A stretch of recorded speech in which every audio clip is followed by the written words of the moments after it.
Assalamualaikum warahmatullahi wabarakatuh.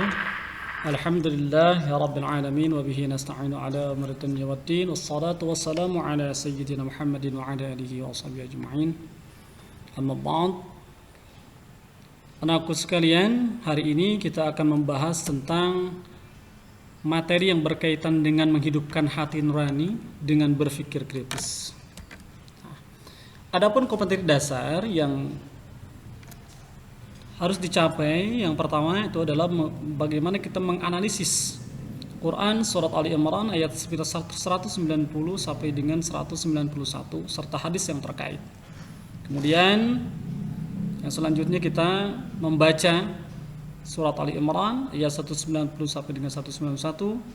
Kemudian kita akan mengidentifikasi tajwid dari ayat ini. Kemudian yang selanjutnya kita akan mengidentifikasi isi kandungan dari surat Ali Imran 190 sampai dengan 191. Kemudian yang terakhir kita akan mendemonstrasikan hafalan ayat Ali Imran 190 dengan 191. Baiklah, yang pertama kita akan mengidentifikasi tajwid yang berada di dalam Quran surah Ali Imran 190-191.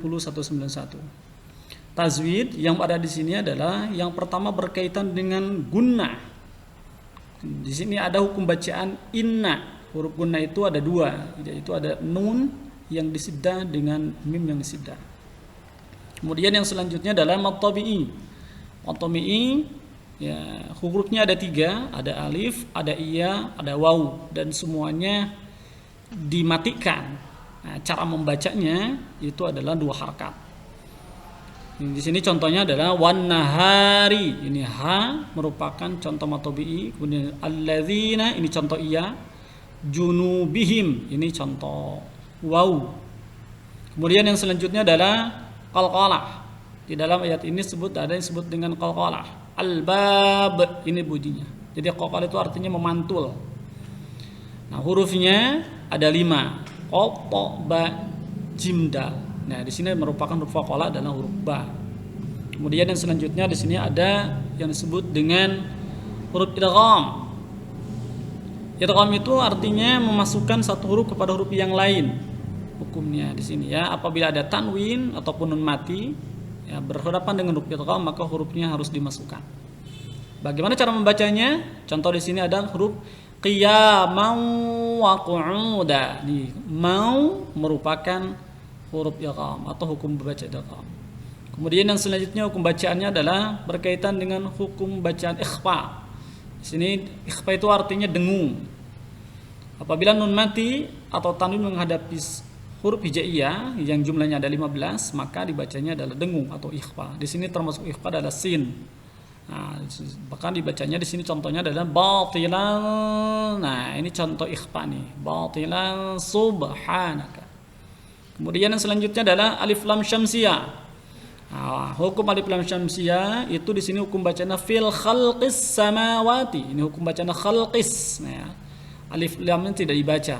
Hukum alif lam itu ada dua, ada alif lam syamsiyah, ada alif lam qamariyah.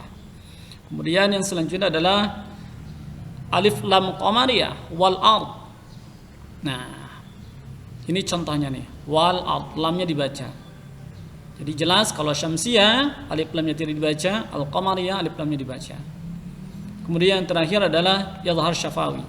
Nah, di sini hukum bacaan izhar syafawi yang mengandungnya adalah dengan kalimat junubihim wa yatafakkaruna. Ini mim mati menghadapi waw. Nah, ini huruf izhar syamsiyah. Izhar syafawi, mohon maaf. Nah, karena hukum mim mati itu ada 3. Ada mim menghadapi ba disebut dengan ikhfa syafawi, ada mim menghadapi mim disebut dengan idgham mutamathilain, mim menghadapi selain huruf mim dan ba maka disebut itu sebuah izhar syafawi. Kemudian yang selanjutnya, dari mana dasar kita untuk perintah berpikir kritis? Nah, ini dasarnya. Al-Quran mengajarkan kepada kita untuk senantiasa berpikir kritis. Di Al-Quran disebutkan inna fi khalqis samawati wal ardi wa ikhtilafil laili wan nahari la ayatin liulil albab. alladzina yadhkuruna Allah qiyaman wa qu'udan wa 'ala junubihim wa yatafakkaruna fi khalqis samawati wal ardi rabbana ma khalaqta hadza batilan subhanaka faqina 'adzabannar. Ini dasarnya.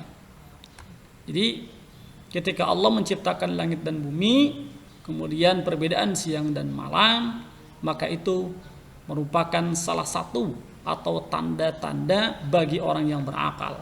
Nah, siapa orang yang berakal itu? Di sini dijelaskan, alladzina yadhkuruna Allah qiyaman wa qu'udan, yaitu orang-orang yang mengingat Allah, wa 'ala junubihim wa yatafakkaruna fi khalqis samawati wal ard. Di sini berarti mengingat Allah itu adalah qiyaman wa qu'udan. Mereka yang senantiasa ingat kepada Allah dalam keadaan berdiri. Wa qu'udan atau duduk. Wa 'ala junubihim dalam keadaan berbaring. Kemudian wa yatafakkaruna, dan senantiasa memikirkan, bertafakkur fi khalqis samawati wal ard, di dalam penciptaan langit dan bumi. Soraya berkata, Rabbana ma khalaqta hadza batila. Kemudian dia berkatakan, ya Tuhan kami, tiadalah Engkau menciptakan ini dengan sia-sia. Maka pada akhirnya subhanaka faqina adzabannar, maka disebutlah, maka peliharalah kami dari siksa api neraka. Kemudian yang selanjutnya ini menerangkan tentang asbabun nuzul. Asbabun nuzul ayat ini disebutkan bahwa dari At-Tabari dan Ibnu Abi Haytham meriwayatkan dari Abu Abbas radhiyallahu anhu bahwa orang-orang Quraisy itu mendatangi kaum Yahudi dan bertanya bukti-bukti kebenaran apakah yang dibawa Musa kepadamu. Maka dijawab, tongkatnya dan tangannya yang putih bersinar bagi yang memandangnya. Kemudian mereka memanggil kaum Nasrani dan menanyakan, bagaimana halnya dengan Isa? Jawab, Isa menyembuhkan mata yang buta sejak lahir dan penyakit sopak sampai menghidupkan orang yang sedang mati. Selanjutnya mereka mendatangi Rasulullah Sallallahu Alaihi Wasallam dan berkata, mintalah dari Tuhanmu agar bukit Sofa itu dijadikan emas untuk kami. Maka Nabi berdoa dan turunlah ayat ini. Dalam arti kata, di sini mengajak mereka memikirkan langit dan bumi tentang kejadiannya, hal-hal yang menakjubkan di dalamnya seperti bintang-bintang, bulan dan matahari serta peredarannya, ada laut, gunung-gunung, pohon-pohon, buah-buahan, binatang-binatang dan sebagainya. Bagaimana hakikat berfikir? Nah, dari Abu Ya'la yaitu Syaddad Ibnu Aus, beliau bersabda, hakikat berfikir itu adalah yang disebutkan dengan hadis, orang yang cerdas ialah orang yang mampu mengintrospeksi dirinya dan suka beramal untuk kehidupannya setelah mati. Sedangkan orang yang lemah, mereka yang selalu mengikuti hawa nafsunya dan berharap kepada Allah dengan harapan yang kosong. Ini hadis yang diriwayatkan oleh Abu Ya'la yang berkaitan dengan ciri orang yang berpikir kritis dan ciri orang yang lemah dalam berpikir. Kemudian ada hadis yang selanjutnya dari Abu Hurairah radhiyallahu anhu yang berkata bahwa Rasulullah SAW bersabda, bersegeralah kalian beramal sebelum datangnya 7 perkara. Apa?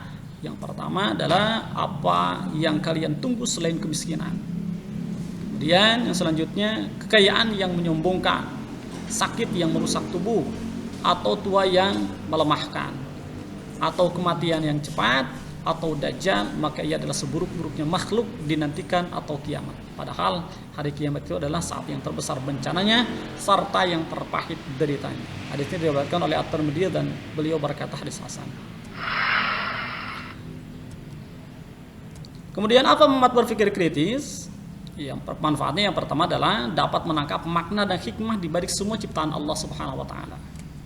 Kemudian kita dapat mengoptimalkan pemanfaatan alam untuk kepentingan umat manusia. Kemudian ketika kita mau berpikir yang kritis, kita akan menemukan jawaban dari misteri penciptaan alam ini. Kemudian manfaat dari berpikir kritis juga dapat mengambil inspirasi dari semua ciptaan Allah dalam mengembangkan iptek, ilmu pengetahuan dan teknologi. Kemudian semakin bertambahnya keyakinan tentang adanya hari pembalasan. Anak sekalian, itulah yang bisa disampaikan. Mudah-mudahan